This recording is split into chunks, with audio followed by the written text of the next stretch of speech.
I spend a lot of my time trying to convince gardeners to grow a garden all winter long, but let's face it, not everybody can or wants to grow a garden all winter long. Some climates are just too cold, and some people are just not as garden obsessed as I am, and they want to take a break throughout the winter, and I respect that. But there needs to be one exception.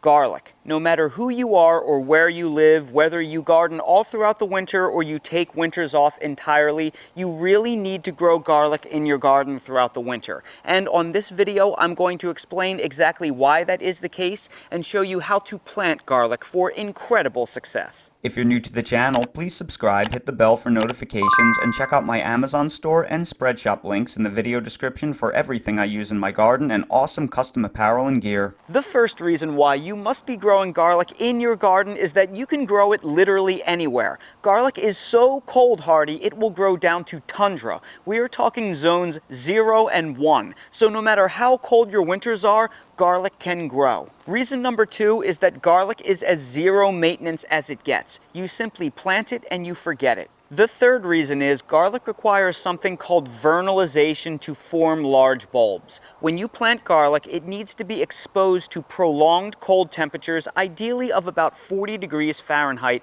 for a long period of time. For that to be possible, most of us will have to plant our garlic in the fall, so it sits in the ground all winter and it accumulates the required chill hours to form nice big heads. So unless you live in a place that has long cold springs, you pretty much have to plant it now. And finally, garlic can store for many months, so a little bit of an effort now can give you so much garlic that you'll be able to store it and parse it out for the entire rest of the year. When selecting garlic to grow, there are two types: hardneck garlic and softneck garlic. Softneck garlic is what you'll mostly find in grocery stores because it stores for a very long time, it can be braided for harvest, and it doesn't require nearly as much cold to form nice big heads. Since most of our garlic here in the United States is grown in California, where winters are milder and then placed into storage to slowly parse out throughout the year, softneck garlic is a very good choice for folks in zones 5 through 10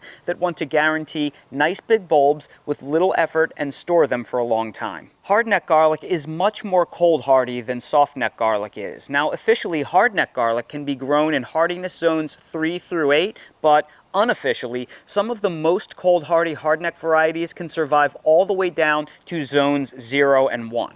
Hardneck garlic forms smaller heads than softneck varieties, and they don't quite store as long, but they have one very desirable trait: strong garlic flavor. Hardneck varieties are intense, so if you want the strongest, spiciest garlic possible, get yourself some hardneck garlic. Hardneck garlic requires more cold vernalization, so growers with milder winters, like where I live in Zone 8B, can struggle to grow it. But luckily, there is a trick. Place the garlic heads in a brown paper bag and refrigerate them at about 40 degrees Fahrenheit for 6 to 8 weeks.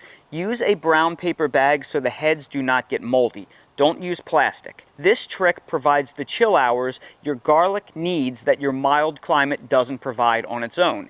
These garlic heads in this bag right here have been in my vegetable crisper for 2 months, so they are ready to plant. With this trick, you can grow big heads of hardneck garlic anywhere. The variety of garlic that I'm planting today is called Music. That's Music, not music. It is named after a person, Al Music, and it is a very delicious hardneck variety. Now, if you want to get yourself a named variety of garlic, you really only need to go out and shell out the money once to get seed garlic heads, and after that you can keep replanting your harvest. Simply harvest your garlic in the summer, cure it and store it properly, and then you can replant the largest heads again in the fall.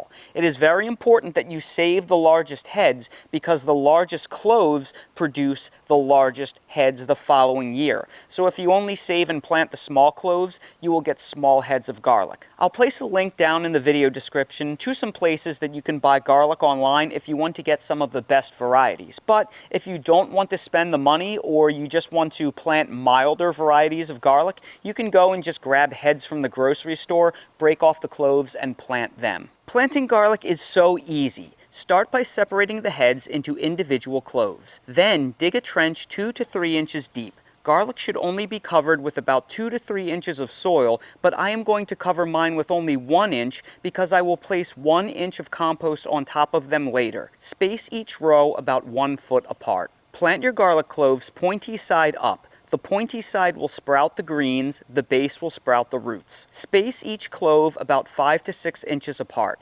Generous spacing allows for more root development and larger bulbs while providing more airflow for less chance of disease. Fertilize the trench with an organic slow-release fertilizer, roughly a 555 NPK. I'm going to use this all-purpose plant tone right here. It's a 533 NPK. That is just perfect for this application. Then we are also going to add some supplemental bone meal.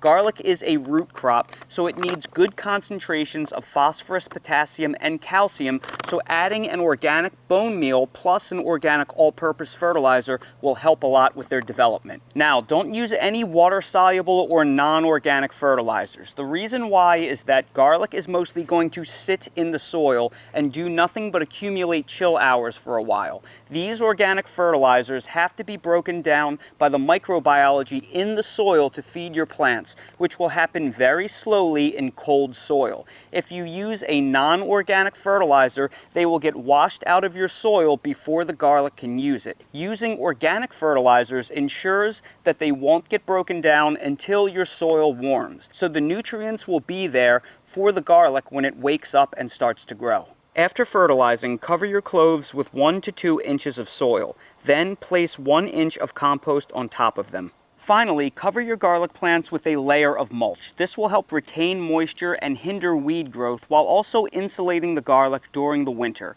You can use any kind of natural mulch, but my personal favorite is old wheat straw that has started to rot. I've had these bales sitting around for several months and they're right where I want them to be for my garlic. So I will cover the area with about 2 inches of mulch and water the area well to complete the planting. Aside from that, there isn't really much that you need to do all winter long, except for making sure that your soil doesn't dry out. If you are having a very dry winter, occasionally pull back the mulch and take your finger and stick it into the soil about 2 inches deep. If the soil is dry at that level, you should give your garlic a deep watering. The only way you can really mess up growing garlic is if you let the soil completely dry out and then the garlic cloves underground, they shrivel up and dehydrate, or you overwater the area and it stays too wet and the garlic cloves underground rot. And here is the progress of my garlic plants after 3 weeks. You can see almost all of them have germinated already, which is just fine because here in zone 8, they're at no danger at all. So don't worry if your garlic plants germinate. It's not a big deal. They are exceptionally cold hardy. This is expected in warmer winter climates like where I live. But regardless where you live, once your garlic eventually sprouts, when the leaves reach about 4 to 6 inches tall, you will need to start fertilizing them routinely. Every 2 weeks, sprinkle 1 tablespoon of an organic fertilizer around the base of each garlic plant, something around a 555 NPK. Do this until about 1 month before harvest. Now, here on the southeastern coast of North Carolina, my garlic is usually ready for harvest in late June, early July. If you are unsure when it's ready in your area, simply pull the soil back around each bulb, take your finger and run it around the base, and you should be able to gauge the size of the bulb doing that. If you like the size and you're happy with them, you can pull them. If they are still small, just let them keep growing.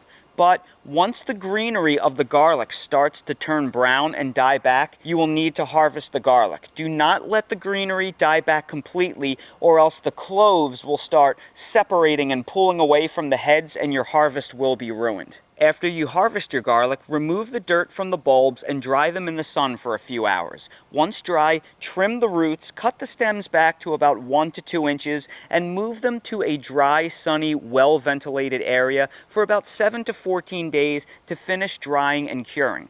I like to stick mine inside my garage with the garage door open during the day when I'm not home, but if you aren't home all day, a sunny window is just fine. Then stick your garlic cloves in a mesh bag and hang them in a cool, dry place where they can store for months. I still have plenty of garlic left over from last June, and today is November 10th. And that right there is why you simply must grow garlic in the winter, no matter where you live, and how to do it for incredible success. So everybody, I sure hope you found this video helpful. If you did, please make sure to hit that like button, subscribe to the channel, and please ring the notification bell so you're notified when I release more videos like these. If you're curious about any of the fertilizers or other products that I featured in this video, I'll place direct links down in the video description for your convenience. If you're curious about any of the items that I use in real life in my garden in general, they are linked down below in the Amazon storefront in the video description. So expand the video description, click on the Amazon storefront link, you'll see everything I use in real life. While you're down there, you can check out my spread shop link for custom merch if you want to support my channel. If you have any questions about growing garlic, simply ask them down in the comments below. I will do my best to address them. Thank you all so much for watching, and I hope to see all of you again on the next video. Dale is in one of his absolute favorite places right now. We are by the neighborhood pond, and there are so many good sniffs and smells around here because it's up against the woods. So there's all kinds of aminals that come out here at night, and every day there's more and more new scents to sniff. Oh, look, he's on to something right now. What do you think, buddy? What did you find? Is it a gator? Oh, no gators today. It's starting to get kind of cold. No more gators, probably until the spring. They're going to be rare, except when it gets really warm out. So now we're just going to have the raccoons and the possums and the squirrels and the bunnies. So let's keep walking on our absolutely beautiful but chilly late November day.